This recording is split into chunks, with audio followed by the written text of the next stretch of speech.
Sustainable Urban Economic Development. Ni mradi ambao utasaidia municipalities na inalenga kusaidia municipality 10 kwa taifa letu la Kenya, na haswa usaidizi huu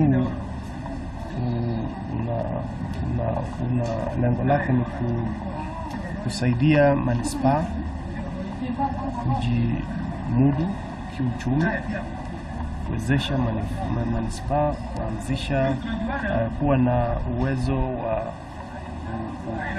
create jobs, kuwa na kazi za vijana kufanya.